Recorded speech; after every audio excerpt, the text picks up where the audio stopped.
Hello everyone, good morning. কেমন আছেন আপনারা? আমি ভালো আছি। কাল প্লাস্টার হয়েছে, আশা করি আপনারাও ভালো আছেন, সুস্থ আছেন। তো সকাল অনেকক্ষণ আগে শুরু হয়ে গেছে। আজকে মেয়ের পিটিএম আছে, ওদের স্কুলে ছুটি, বাট আমাদেরকে অ্যাটেন্ড করতে হবে। তো ম্যাম বলেছিলেন যে আপনি চাইলে পরেও আসতে পারেন, অ্যাজ আমার একটা পায়ে একটা অ্যাক্সিডেন্ট হয়ে আছে বলে উনি ফোন করেছিলেন কালকে। বাট আমি দেখলাম যে কতদিন এমনিভাবে চলবে, যাই পিটিএমটা অ্যাটেন্ড করি, আর মানডে বা টুইসডে অনওয়ার্ডস আমি ওকে স্কুল পাঠাবো, এটাই ডিসাইড করলাম। তো যাই হোক, এখন আমি আর ঈশা দুজনেই রেডি হয়ে গেছি। এই যে ঈশাকেও দেখিয়ে দিই। ঈশা, সে গুড মর্নিং। Good morning. এই যে ঈশা, আমরা দুজনেই রেডি হয়ে গেছি। তো এখন চললাম, পিটিএমটা অ্যাটেন্ড করে তারপরে বাড়ি আসবো। ঠিক আছে, তো চলুন নতুন দিনের একটা নতুন ব্লগ কন্টিনিউ করি এরকমভাবেই। বাকি আর কি করছি আপনাদেরকে দেখাবার চেষ্টা করব। তো চলুন কন্টিনিউ হোক ব্লগটা।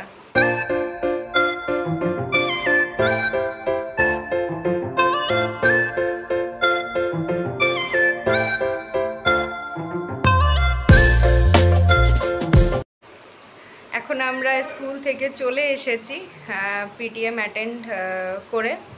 সো ভালো ছিল।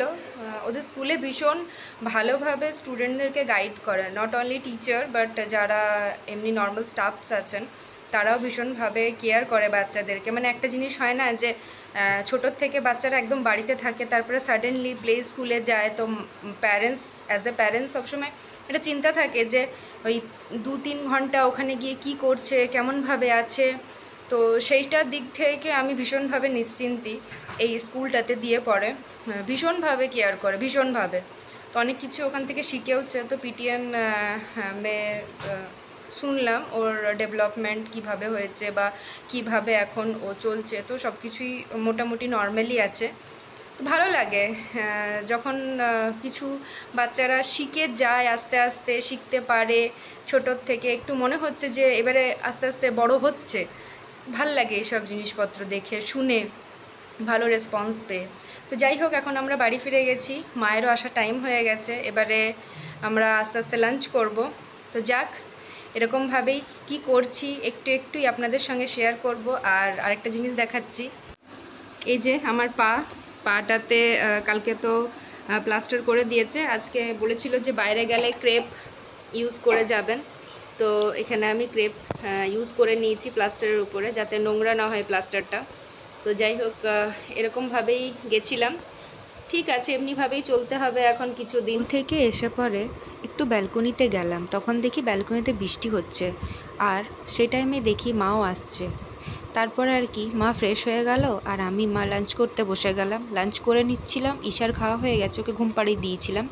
আমি আর মা লাঞ্চ করে আর তারপরে তেতো ওষুধ খেয়ে একটু রেস্ট নেওয়ার পালা। এখন ঘুমাবার পর এখন আমি উঠে গেছি, আর মায়ের সন্ধ্যা দেওয়াও হয়ে গেছে এখানে। তো মা বলল তুই গিয়ে বস, আমি তোর জন্য চা করে আনছি, কজ আমি এখন কিছুই করতে পারবো না। তো এখানে মা আমাকে চা দিয়ে গেছে, আর সাথে ঈশাকে বলল যাও মাম্মামকে মুড়ি দিয়ে এসো গিয়ে পরে। তো ঈশা ওটাই আমার জন্য এখন নিয়ে এসছে। তো এখন অনেকটা সময় পার করে এখন ওষুধ খেয়ে নিয়ে ডিনার করার পালা। তো তিতো ওষুধ খেয়ে নিয়ে এখন প্লেটটা ভীষণ গরম ছিল, মা খাবার দিয়ে গেছিলো, তাই ঈশা আমার জন্য চেয়ার নিয়ে এসেছে। এই ছোট্ট মেয়েটা আমার কত হেল্প করছে।